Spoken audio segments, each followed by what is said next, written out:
Good morning, everybody. This is Jeff J. Brown, China Rising Radio, Sinoland, just south of the Tropic of Cancer in Shenzhen. And I have on the line today a very special guest for the second time, Mr. David Pear in Florida in the United States. How are you doing this morning, David?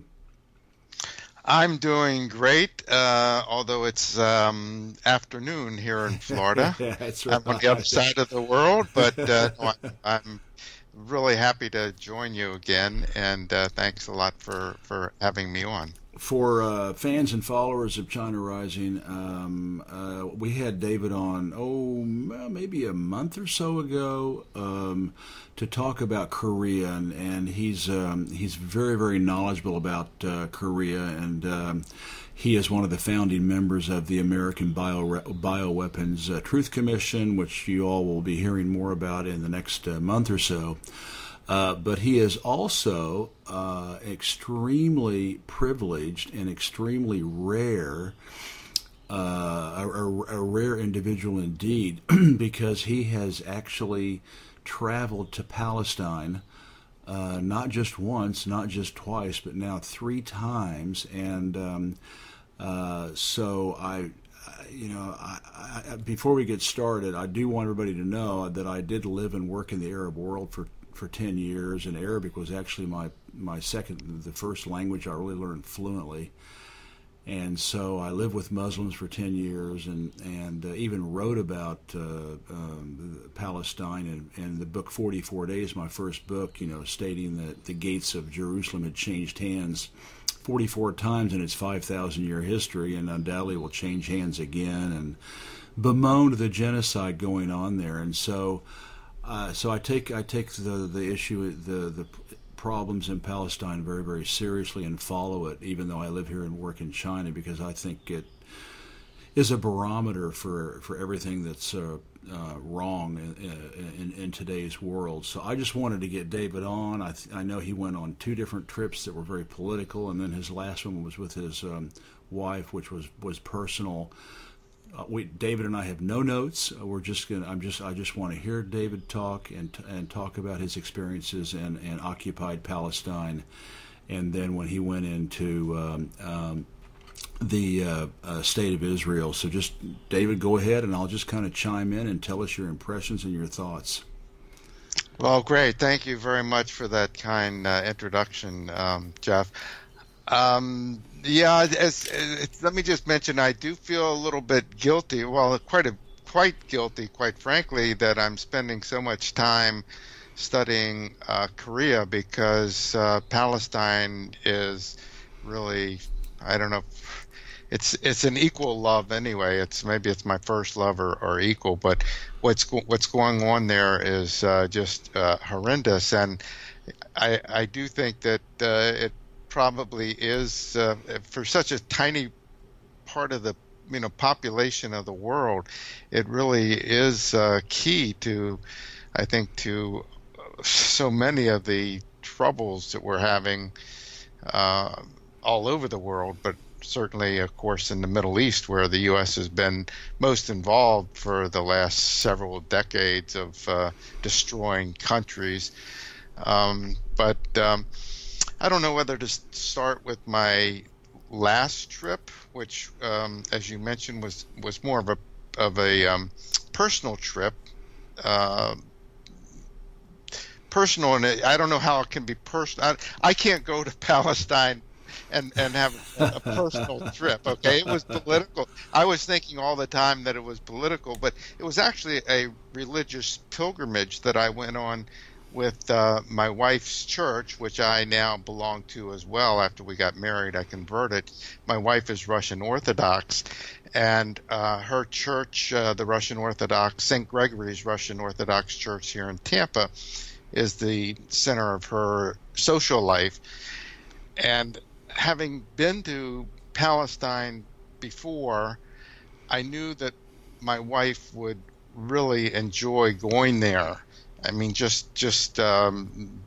not, she's not political, so not from the political standpoint of view, but just from the point of view of the Palestinian people and how gracious they are, and of course all the bazaars and the shopping and just the whole atmosphere, and so many people are reluctant to go to Palestine because you hear so much in the news about terrorism and violence and what's going on. And I know my first trip, I was hesitant, a little bit well, not quite a bit hesitant to go there because this was back in 2015, and I know how I felt then, and so a lot of people are uh, concerned. Even tourists are concerned about going there, and I would like to just reassure them that the only thing I'm afraid of now when I go to Palestine is getting shot by an Israeli Yeah, soldier. by the Israeli Defense Forces. They are the Gestapo. It's just unbelievable. You know, they really are. And so this last trip, like I said, it was a religious pilgrimage with about 20 Russians, American Russians. Uh, the whole trip was in Russian. Okay, you know, the tour guide and everything was in Russian, so I didn't know you know, where we were, what we were seeing half the time, and most of the time we saw every Russian cathedral and monastery, as well as, of course, you know, the other historic religious sites, places where Jesus supposedly walked and so forth. We climbed up mountains and down canyons to visit Russian monks that were living inside of caves and that sort of thing. So that's the kind of trip it was. And these people were not at all interested in politics. They were not there for political reasons whatsoever. They had gotten over being nervous about going to Palestine because they had, you know, the church had gone several years in a row, but I know the first year that they went, they were like extremely afraid of going there. But so I didn't really see much concern about that. But it was really interesting. What I found fascinating was here I was with a group of Russian Orthodox who are not really how do I put this? They don't really welcome Muslims. You know, the Muslim religion is they consider that even though Russia is a very, you know, multicultural country and they have lots of Muslims there, there's also a division between the Christians and the Muslims and the Jews and so forth, and you can feel it a lot when you're in Russia. So these people were not particularly sympathetic to Palestinians, okay? And I don't know that they were particularly sympathetic to the Israelis, the Jews, either. They weren't there for either of those. They were there, like I said, they call it a Holy Land trip. They don't call it a trip to Israel or a trip to Palestine. They're going to the whole, because a walk where Jesus Christ supposedly walked. But what was really interesting was that at the beginning of the trip, you know, they were pretty neutral about Jews and Muslims and so forth. They really weren't interested in getting involved.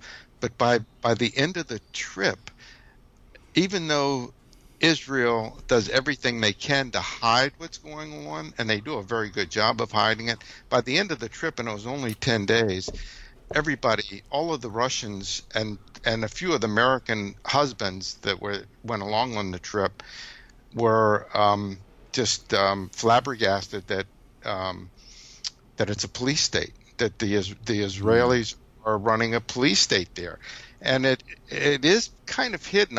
As I went along in the bus trip because every day we'd get on a bus and go to a new place, and as I went along, you can kind of see where the well, they call it the separation wall, security. They call it the security wall. It's you know, the prison walls.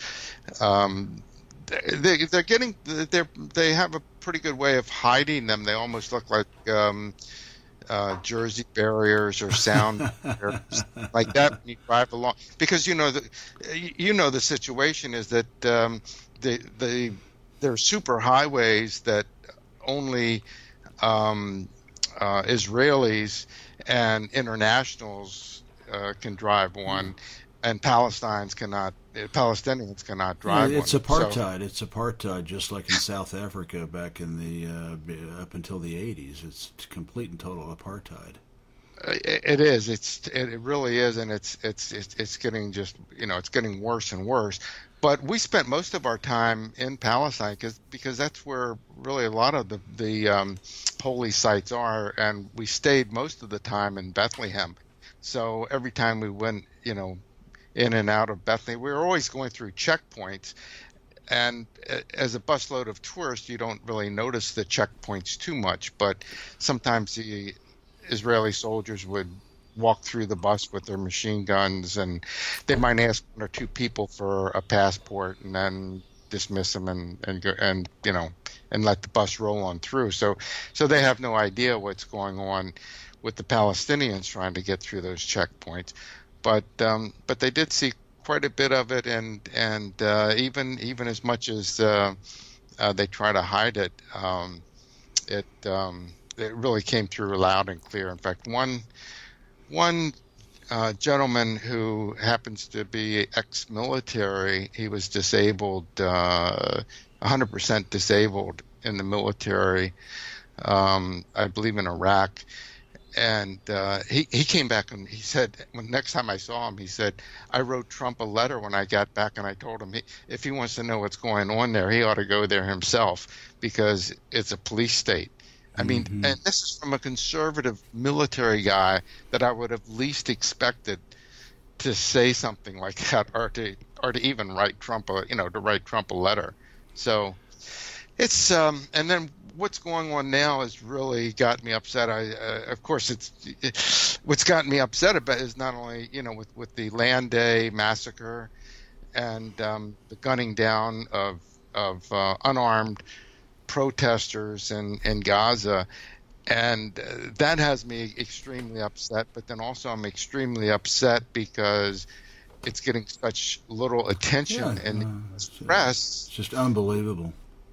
It's just unbelievable. And yet Syria, where you have this obvious false flag that concocted, is getting all of the press and all of the attention and all of the outrage, feigned outrage from Nikki Haley at the UN and dead babies and all this other stuff. And here they are gunning down unarmed protesters, including, I believe, at least 6 reporters have been shot and one of them has been killed. Now, we all know how Putin is accused of killing reporters, but you don't hear anything about, or you hear very little about Netanyahu just killing one reporter and shooting down 5 or 6 more of them, as well as several hundred people were wounded, and I think several dozen have been killed. And these Israeli soldiers, these young kids, apparently they get a very big kick out of shooting unarmed people. Well, they're just brainwashed, and of course it's even in the Torah, their holy book, that basically Gentiles and Muslims are subhuman, and they have the right to. I mean, they don't deserve to live, and so they're like dogs that can just be shot on the street, but you and I both know that I call it a genocide, and it has been that way since 1917 with the partition of Palestine, and when they started, flooding into from Europe, with the help of the British, started flooding into Palestine and evicting people from their land and killing people. It has been a genocide that's been going on for decades. Would you agree with that? Absolutely, absolutely. I don't know that. I mean, I've read about the early Zionism and know how they when it moved in and bought up the land and so forth. And at first they were greeted with open arms by Palestinians when Jews first started coming there, and that was one of the remarkable things that I found on my first trip to Palestine in 2015 is just how gracious Yeah. and welcoming the Palestinians are to to to um, to visitors and how friendly they are and they're always. Yeah, I heard a story from a Palestinian, and I believe it. And he said, if you don't have any money and you're hungry and you walk into a Palestinian restaurant and tell them you're hungry but you don't have any money, they're going to feed you. And Hmm. this is any and I pretty much believe that. I think Hmm. that's probably 90% of the. I mean, that's just the way they are. I know that on my first trip, which was in 2015, when I was there, strangers would come up to me on the street and invite me home with them and want me to go to their home so they could introduce me to their family and have dinner with them and so forth. And I was just really overwhelmed with how friendly they were. So I can imagine that when Zionism first started, and and stories that I've read is that the Palestinians often had to teach the Zionists how to farm and how to plant crops and what crop Yeah. ones to plant, and they really helped them to get established. But yeah, Just like the Native Americans saved their eventual executors by teaching them how to survive in North America, and then of course they turned around and massacred every one of them. But and that's essentially what happened in Palestine. They extortion, theft, murder, just and then as they got towards 1948, it just turned into a wholesale genocide. And so we'll talk about your first trip. I think you said you went with Code Pink. Is that right? yeah, I went with Code Pink, and which I am on their email list, and I had previously gone with Code Pink on a trip to Cuba. I get Oh, an email. cool. Yeah, I get an email. I get emails from them every once in a while, and I got this email. I think this was in 2014 or so, and I got this email about they were take. This was when they were just starting to open up. The U.S. was just starting to let people in and so forth. And anyway, I'll make that real short. But I got an email. We're going to Cuba. Would you like to go along? And it's like, well, I've always wanted to go to Cuba. So I immediately said yes, I'll go. And that trip was so well done and everything that then a year or so later, when I got an email that said they're going to Palestine, I thought about it for a few minutes and then said, yes, they did such a great job in Cuba. I'm going to trust them. And, I sent in right away and said my reservation. I wanted to go. And this was right around the time when there was a lot of news about Palestinians stabbing people, these Yeah, yeah, stabbing, yeah, yeah. the stab. So a lot of people that were going with Code Pink on that trip, and I think there were several dozen. A lot of them were quite nervous about going, and some of them ended up canceling. And quite frankly, I will admit that if Code Pink had said we're canceling the trip, I would have probably been a little bit relieved because I was a little bit nervous about going too. But I just said if they go, I'm going. And of course they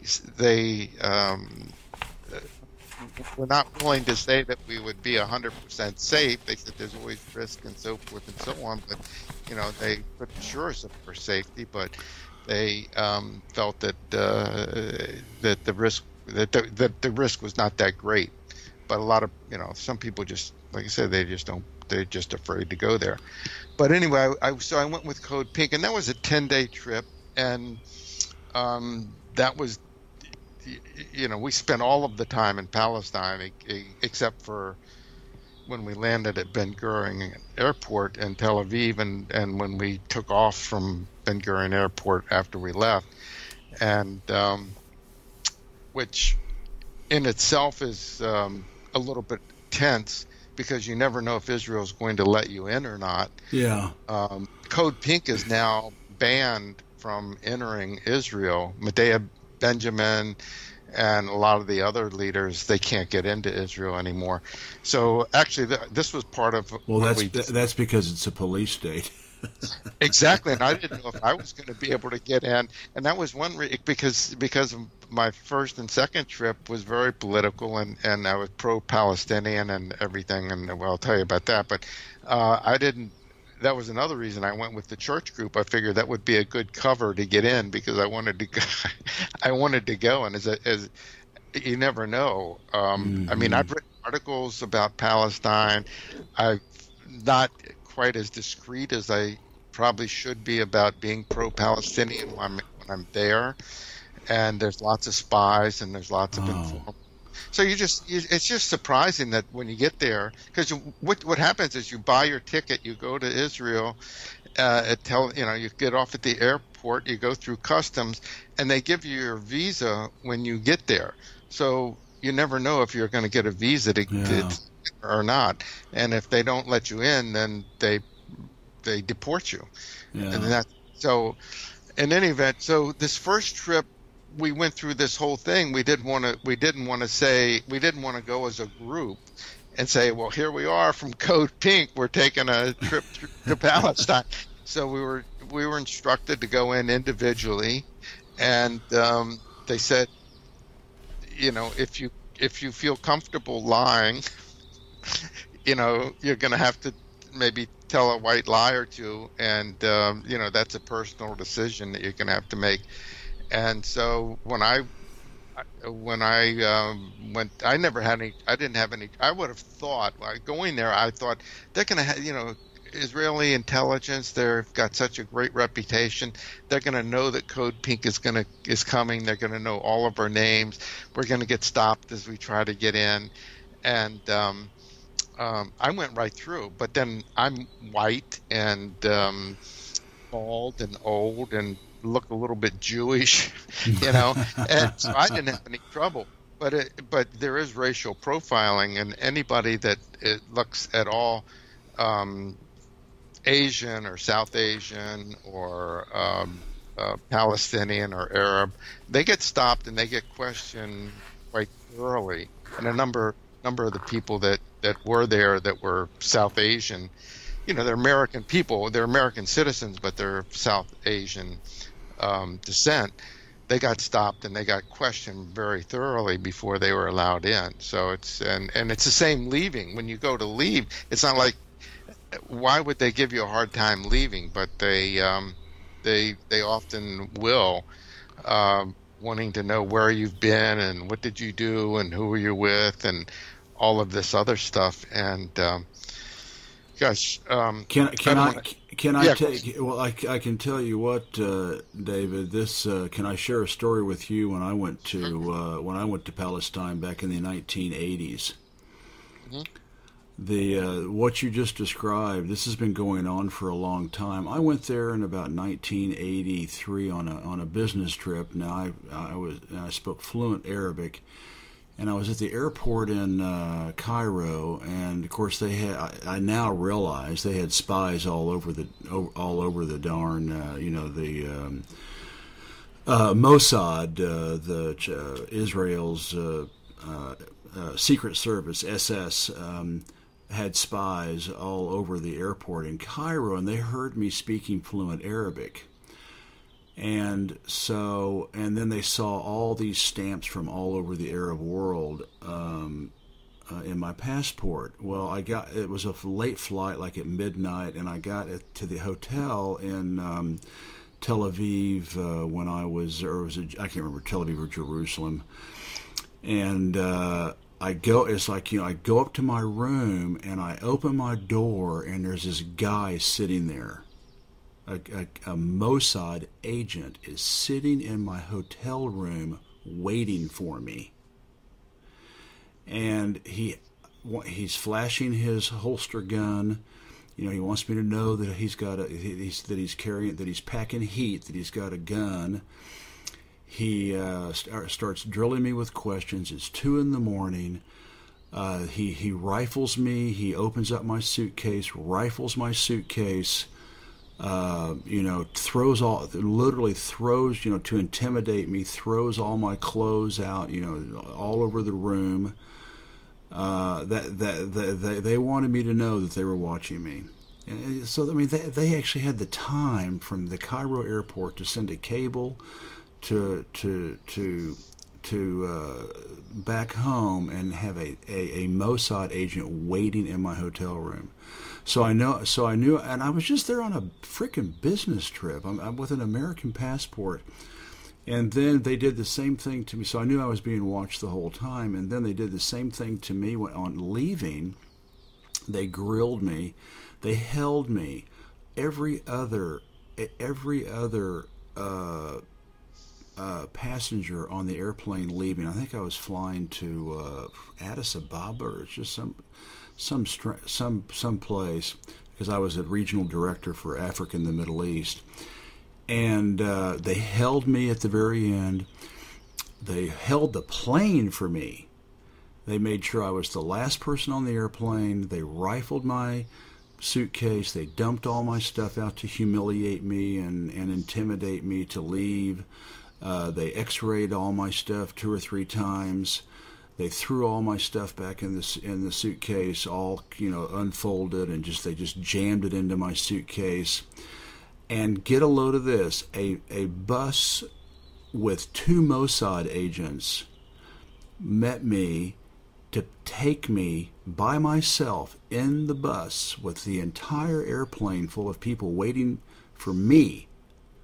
And then I had one on my left and one on my right to go into the airplane, and of course those 2 Mossad agents were also carrying guns, and then they sat down with me in the airplane to fly wherever it was I was flying. And I was just a businessman, an American businessman, just there doing business.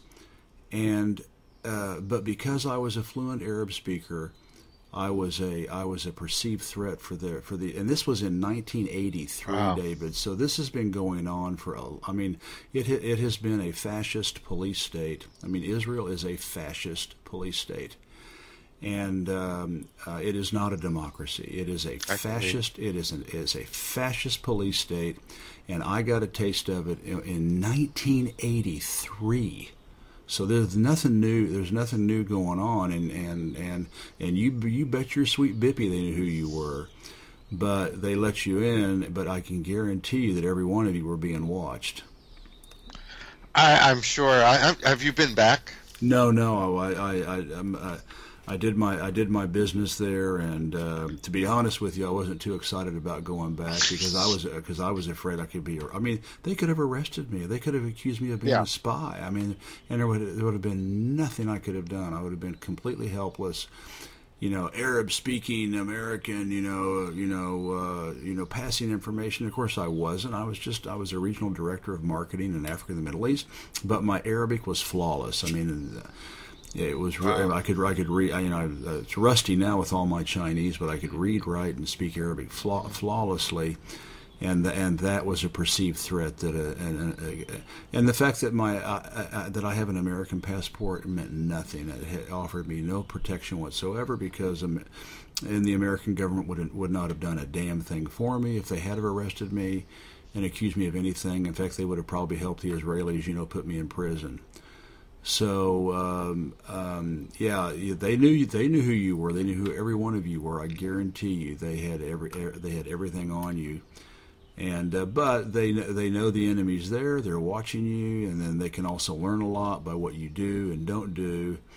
And you know, the famous saying, you know, sometimes the best place to have your enemy, you know, is next to you, so you can, keep an eye on them.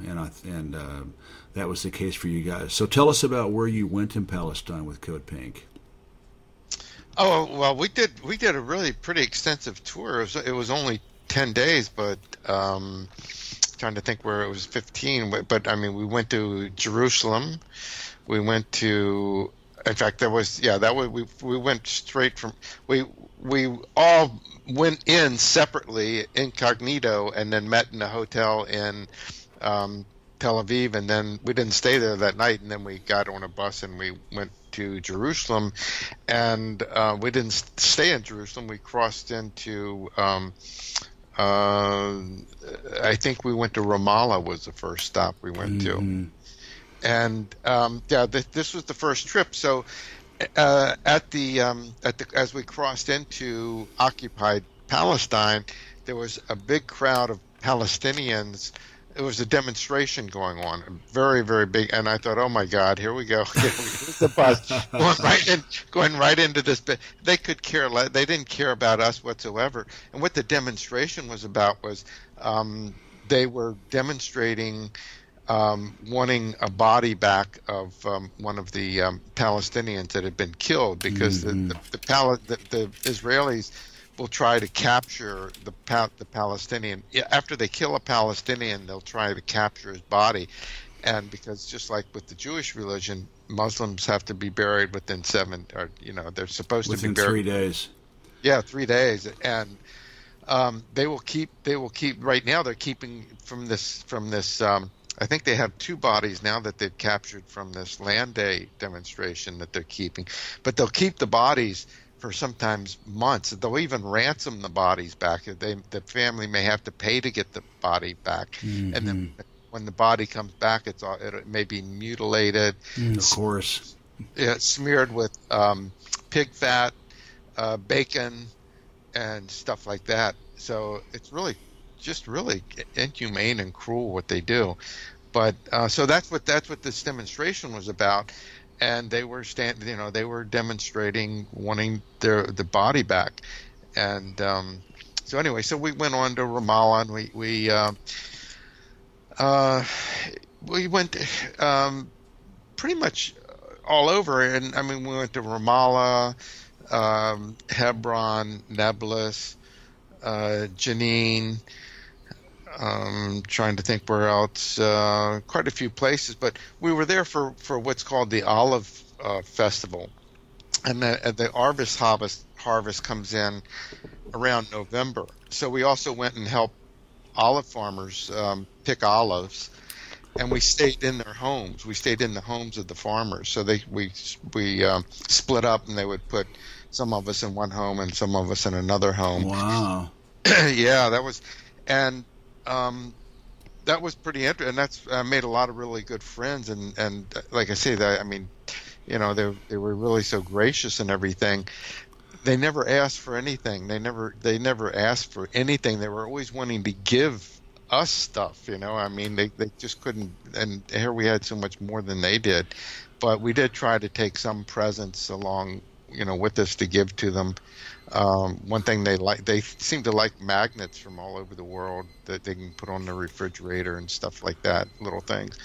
But and just to point out to our listeners out there, these are the Palestinian farmers that have not had their houses bulldozed, their land stolen from them. I mean, the Israel is still expropriating, huge swaths of land, running people out off of their land. It gets no publicity. Nobody says a thing, and Trump says, "Yeah, do it, take it,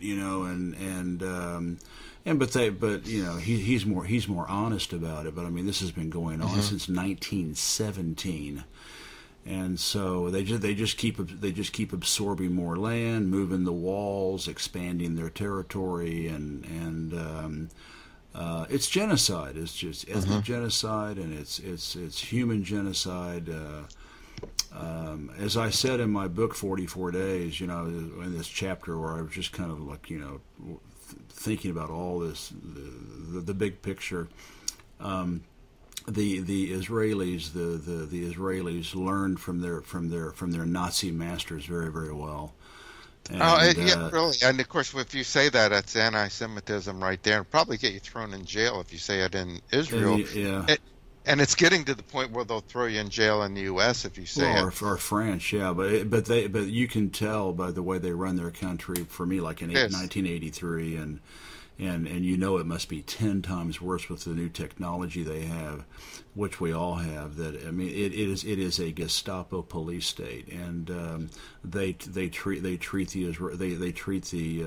Palestinians with just as badly as the Nazis treated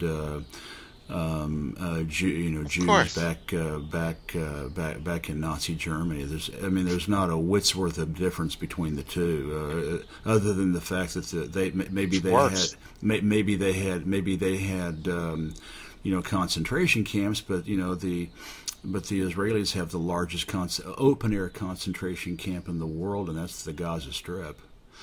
Yeah, I'm going to modify that. All of Palestine, the West Bank is now probably the largest open-air prison in the world. Concentration camp. Yeah, but Gaza is the worst one. Were you able to get into the Gaza Strip? No, you can't get in. You can't get in. Yeah. I mean, you can, but it's pretty hard. We didn't try to get in there. I would like to get in, but they can't. I was going to say something. Oh yeah, about picking on. Yeah, we went to pretty much the safe olive fields. This was the first trip, but in the second trip I went to the dangerous olive fields. So we went in the first trip. I'll kind of wrap the first trip up because I want to get into the second one. The first trip, we went to a lot of co-ops, like women's co-ops, where they were making different items that the women could sell to make money, make a living, or help their family. We went to soap factories, and we went to bakeries, and and of course we went to the olive presses where we went out to help the farmers pick olives, and then we would ride with them on their tractors and go to the factory where they pressed the olives and got the fresh olive oil.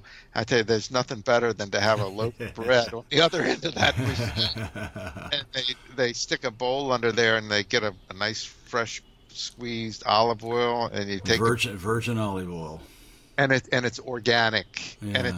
And it's organic, and it's maybe double virgin. I don't know.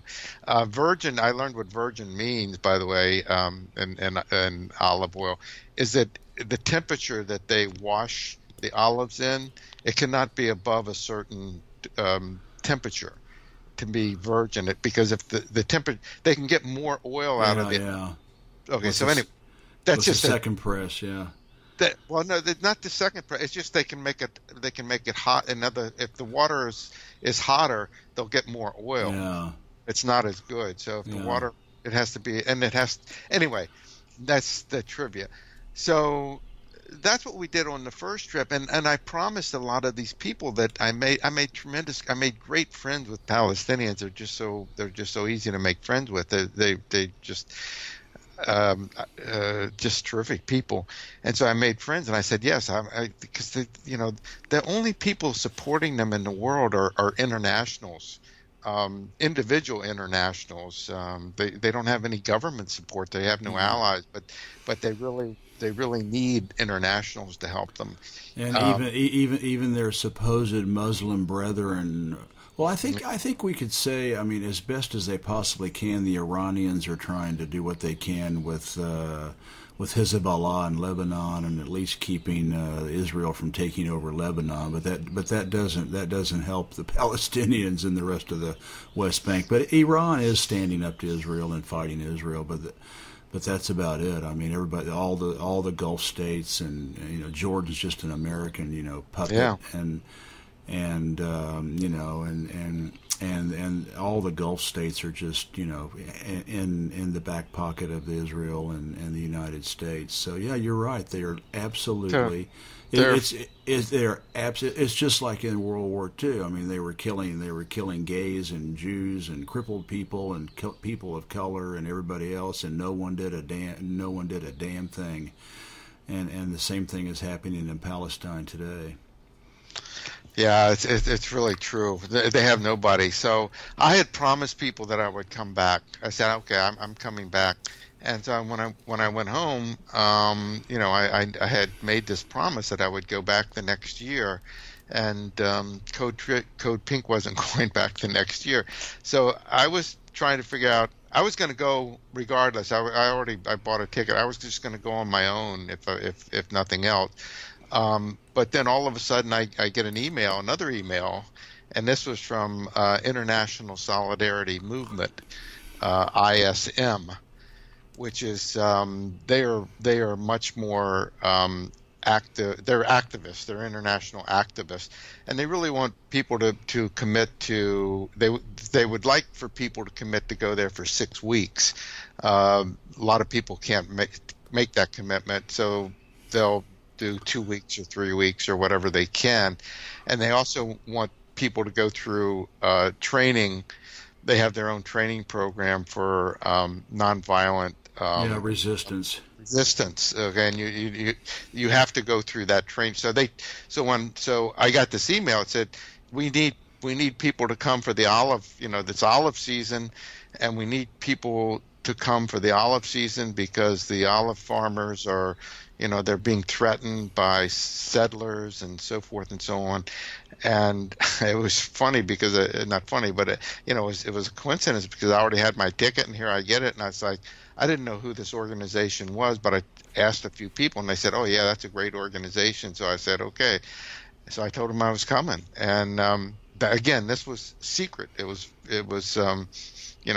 I was supposed to go to Ramallah and meet some guy at a bus station someplace. I mean, that was secret agent stuff. So I went to Ramallah and met Kareem, and then he took me to the headquarters where they were going to be doing the training for a few days, and then we did training, and they taught us all about rubber bullets and skunk water and tear gas, and also not to get in between the Israelis and the Palestinians to try and stay out of the middle, but we would go to the clashes. I mean, on Fridays they call them clashes, by the way. The Palestinians call them clashes. Now, what they're calling clashes with Land Day is BS. In the American, in the U.S. media, they're saying, "Oh, well, these are clashes." Well, that's the terminology that the Palestinians use, but it doesn't mean the same thing. It means clash means that they're going for a peaceful protest. And the clash is that they're going to be attacked by Israelis. Okay? And shot and killed and imprisoned and So it's a one-sided clash, but they call them. So we went to the clashes with them, and we also with International Solidarity Movement. We had I stayed in. Once we went through the training, they said, okay, we need people to go here and here and here and here. Where do you want to go? And I didn't know one place from another, but I said, okay, I'll go to Hebron, not knowing that that's probably one of the hottest. They're all hot spots, but that was one of the hotter spots at the time. And that's one of the worst of the police state areas. Mm-hmm. Because what's going on in Hebron is I think it's the only city where you actually have an illegal Israeli Zionist settlement within the city itself. And that's at the Ibrahimi Mosque, where they've confiscated land and the mosque and so forth. And that's where this guy Goldstein I think it's Goldstein. That's the mosque where back 1997 or something he went in and opened up. Shot everybody. Yeah, shot 28, killed 28 Muslims as they were praying. So that's where I went. And what we did in Hebron is on a daily basis, we would in the morning we would go to walk children to school because the Israeli settlers would throw stones at them, harass them. The children have to go through checkpoints. You To know, go to school. yeah. Oh yeah, and they have to go. They have to walk through the settlement in order to get to their school. They have to walk through an Israeli settlement, illegal In the middle of their town. in the middle of their town because their school has been engulfed into this Israeli settlement. So to get to the school, they have to walk through it. So we would walk children to school, and really just try to uh, be witnesses and also to kind of keep the Israelis from they're not they're a little bit more reserved when internationals are around about doing things. But I got attacked myself once by an Israeli settler, and other internationals have been attacked by Israeli settlers. Because you're not human. Well, because I'm Because not. you're a Gentile. You're a Gentile, so you're No, not human. no. What they call us is Nazi Jew killers. Yeah, Nazi Jew killers. There you go. Yeah. They That's say that's you're. called psychological reflection. They're just reflecting back on themselves. Yeah, so Nazi Muslim killers. yeah, so they refer to us as Nazi Jew killers, and so yeah, I got it. You know, but for some reason, international don't get attacked more often. I'm not sure why. Although you have to be really careful because they will run you down with their cars if you're not watching where you want to and of course Israelis have a yellow license plate and Palestinians have white license plates, and that's so that because Israelis can drive on the superhighways, the Palestinians can. It's the apartheid stuff. So you're watching for the cars to make sure they don't run you down because they will run you down. But we would walk kids to school, and usually everything went pretty well. We would also count the number of kids that went to school, and Make sure none that of them would go got to the kidnapped. UN. Well, no, Or the numbers would go to the UN supposedly, and then the UN would that would help with the funding and so forth. The whatever. I don't know if okay. I don't think anybody ever read the number, and we would go to the checkpoints, and we would hang around the checkpoints just to watch for human rights violations as people went through the checkpoints. And the Israeli soldiers would come up to us and say, well, what are you doing here? They knew who we were. Okay. They would say, well, what are you doing here? And we say, I'm just a tourist. Oh, they say, are you with a group? And you don't want to say, yes, I'm with a group. You say, no, I'm not with a group. I'm a tourist.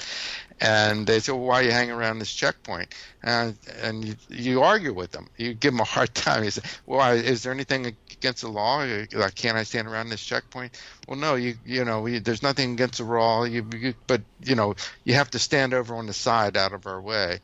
And all the time we're taking pictures of them, and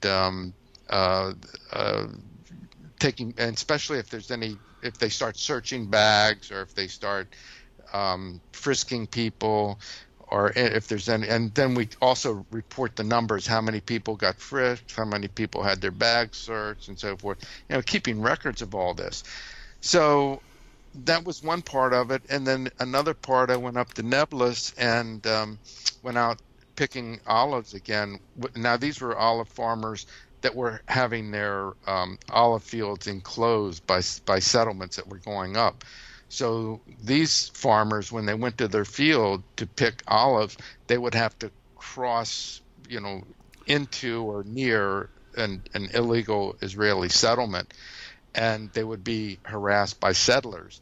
So we were there again to try and witness it, take pictures of it, and also to try to keep the violence down a little bit just with our presence. I described it once as putting our bodies, being a human shield for the Palestinians, and that's kind of sometimes that's what it is, because I have had Israelis snipers pointing rifles at me at clashes and things of that sort. So, and I had Israeli soldiers stick their gun in my belly and other things. So yeah, it's a little bit scary. And this is there has been a few. Rachel Corey. It was she was. I don't know if you've heard of her, but she's a pretty well known person. She stood in front of a bulldozer in Gaza when they were going to bulldoze a house, and Israelis just ran over her with the bulldozer. Of yeah. course. So in the Middle East, only supposed democracy. Yes. Yeah, so it's just amazing. We would go to the olive fields and help it was our choice. We could either help them pick olives, or we could just sit around on our butt and take it easy and just our presence there. But typically, we always help them pick olives. It's hard work. Picking olives is very work. Yeah. And so that was pretty much. I'm trying to think of any other unusual experiences in that second trip. But that's what we did. It is very, very strenuous. I don't know if I'm getting a little older and not in such good shape, but everything is up and down hills.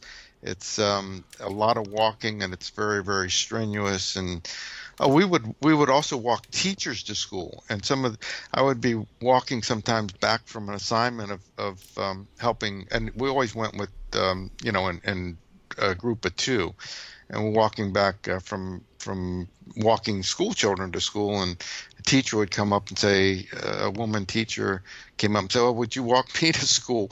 Because every time I go past the Israelis, they always give me a hard time. They say, "Where's your knife? We know you have a knife. Show us your knife," and all this kind of stuff. And they would harass them, and so we would also walk teachers to school. And then on Fridays is when they have their demonstrations, and we would go to the demonstrations, and we would film or take pictures of what's going on, and if any human right violations that we saw, and we would keep track of, did they shoot rubber bullets, did they shoot tear gas, did they shoot live ammunition. All that stuff would be reported. So that was one part of it. And then they had an assignment come up in Jerusalem, networking with B'Tselem. B'Tselem is the Jewish. It's the Israeli human rights group that is also keeping track of human rights violation. And there I worked with a Palestinian lawyer who was going out recording human rights violations. He was taking testimony from people who had their human rights violated. These were children that had been beaten up, people who had been arrested, families who had a family member killed. And we would go out and also the home demolitions. We would try to get to the home demolitions as they were occurring so that we could film them. But B'Tselem is keeping. There are people that are keeping very, very accurate records of all of this that's going on, and it's being stored someplace. So one of these days, it could come back to haunt some of these people. This is the kind of stuff that could go to the, to a tribunal or to an international court or whatever. If that ever were to come about, there's plenty of documentation of all of this stuff. I worked in Jerusalem. I worked with this Palestinian lawyer. His name is Hassam, and we worked mostly in a neighborhood called the Silwan neighborhood of Jerusalem, which is a Palestinian neighborhood that is being taken over by Israelis, Zionist settlers. And of course, what's going on in Jerusalem is that they're trying to kick all the Of Palestinians out. course, they're trying to turn it into a Jewish city. Right, and so yeah, you can Palestinians cannot get building permits. So if they build a temporary, if they try to build something, they get it torn down. They get their houses taken away from them. There's so many tricks that they use to take their property away from them. But and It's so on. it's Yeah, called it's called fascism. yeah. Well, what they'll do is they'll knock on somebody's door and they'll say, "Oh, excuse me, do you have a deed for this house that you're living in?" And of course they said, "Well, no, I don't. What do you mean? My father lived here, before me, and before him, his grandfather lived here, and this has been our home for." Several hundred years, and they say, well, yeah, but do you have a deed? Where do you have anything? And if the person doesn't have a deed, they can just kick them out. That's what they did. And That's what they've been doing since 1917. yeah, and of course the deeds, go back to the Ottoman Empire, Yeah. and the Ottoman laws and so forth. The interesting thing is, if some people have deeds, and this one situation, there was someone living in a house, he had a deed. But supposedly this house had once been a Jewish synagogue, so they really wanted it badly. They offered him $700,000 for his house, and he refused. He refused the offer. Well, they came back and they found a way to get him out, and they just took the house away from him. Of course. And, and this was right. This was right in the middle of Silwan, which is a Palestinian neighborhood. Now, as the Jews and Zionists move in, they're wearing body armor, they're carrying Glocks, and maybe even M16s, and for every Zionist illegal settler that moves in, there's going to be 10 military guys that come there to be his bodyguard and protect him. So here you have a Palestinian neighborhood with soldiers there, and some Zionists walking around with body armor on and carrying automatic weapons, and the Palestinians are completely defenseless. Just to give you an example, one of the cases that in this neighborhood we went to is where a child, maybe about 10 years old, a boy, had stepped on his neighbor's property, who was a Zionist, and the Zionist, they had beat him up. And so we went there to interview the boy and what had happened and take notes and so forth. The boy was just frightened and scared to death. We saw the man who beat him up, and we took his picture, and he was working on his roof. And of course, they don't like that at all. I mean, it's you never know when somebody's just going to go off the handle and just get upset. And I mean, there's nothing anybody can do about it. If they shoot a Palestinian, nobody's going to do anything about it. Yeah, no. If they shoot an American, there might be a little bit of a stink about it, but like you said, they're not going to send in them. They're not going to send any Tomahawk missiles at Israel for killing some Americans. So it was pretty hairy work. It was very, very, and our living conditions were very basic. A mattress on the floor, maybe 6 people living in an apartment. We paid, I think it was about maybe $5 or $10 per person per night for the apartment. And, we either cooked communally, or people would buy things on the street, or cook their own individual food or whatever. And we had a computer. And that's kind of what we did. I'm just trying to think if there's anything else. Do you have any questions about any of that? Well, I think I think this is wonderful. I wanted everybody out there to hear this, because I too have an affinity for Palestine and as I wrote in 44 days, as long as the world, I mean, to me, Palestine is the barometer of the human condition, and as long of the human condition around the world, and as long as in front of cameras, in front of the United Nations, in front of the European courts and the American courts, etc. And as long as the Israelis can openly and blatantly, daily commit genocide in Palestine the way they are, and they have been since 1917, and it's just been ramped up with the British and Americans, creating Israel out of thin air in 1948.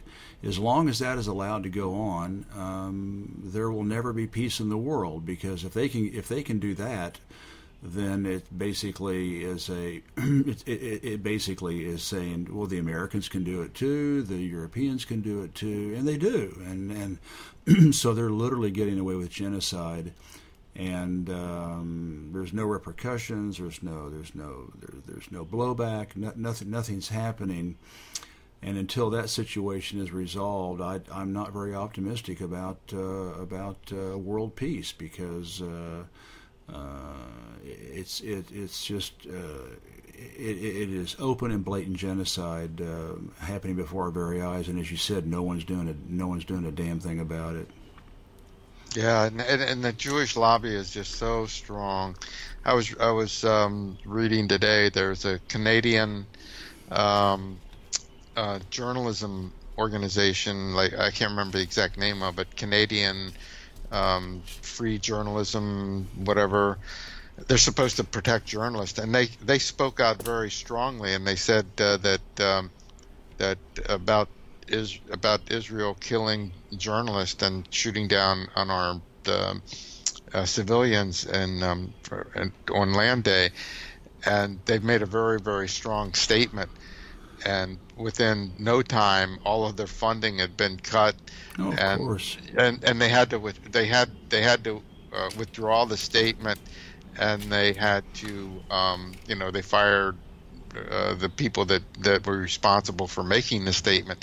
Now, this same organization had also spoken out against China and free speech in China, and they'd also spoken out about Iran, but there were no repercussions about that. But when they spoke out about Israel, there was tremendous repercussions. And Israel is just protected. They everywhere. They less so in Europe, I think, but certainly in North America and the U.S. And they're passing laws now where it's illegal to advocate boycotting Israel. Oh, of course, absolutely. You cannot get a federal job if you advocate boycotting Israel. If it's illegal, they won't let you in the country if they know that you advocate the BDS movement, the boycott, divestiture, and sanctions movement, because it's against the law there. International Solidarity Movement that I was working for is considered a terrorist organization by the Israelis. I imagine pretty soon it will be considered a terrorist organization by the U.S. as well. So I guess that makes me a terrorist, which I could be arrested, I guess, and thrown. Of course. Yeah. So I mean, but these laws are really creeping in, but it's just what's happening right now in Gaza is just so blatant and so obvious that they don't care. I mean, it's like, well, they care, but the world is not really, there's no outrage. Nikki Haley stands up and says, Assad is killing his own people, and look at the pictures of the dead babies and the dead children. And of course, there's all a false flag. A complete and total media operation. Yeah. But the crocodile tears and everything, and of course the U.S. is the one responsible for what's going on in Syria. But all the crocodile tears, but not a word about Israel gunning down unarmed Palestinians. And of course, Israel is trying to blame it on Hamas and saying that they are armed and Hamas is the boogeyman and all this other stuff. So it's really, I'm very pessimistic about what's going to happen to the Palestinians. I see them being squeezed tighter and tighter. Yeah. Well, it's ethnic genocide, human genocide, and the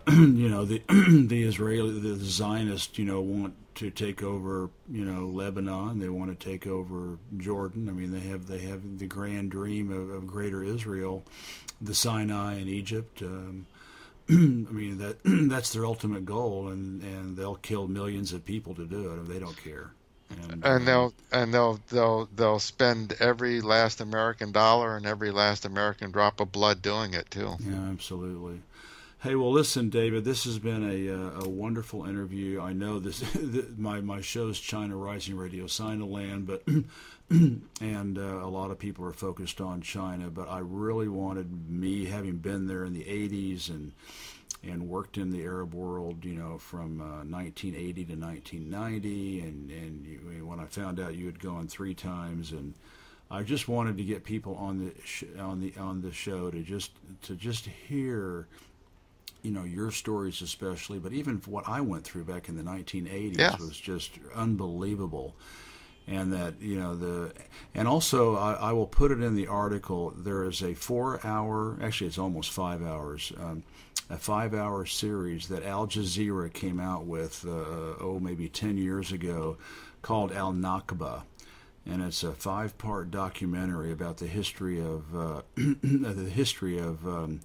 Palestine going back to 1917, and if anybody, the fifth one is a group of scholars talking about, which is also quite good, but there are 4 almost 1 hour. I think they're 50 minutes, 200 minutes, and I'll post those in the Please article. Do. And everybody out there should take 4 hours and watch this amazing doc. I mean, Al Jazeera deserves high praise for doing what they did, and it brings you to tears. I mean, it literally brings you to tears, and outrage, and utter outrage.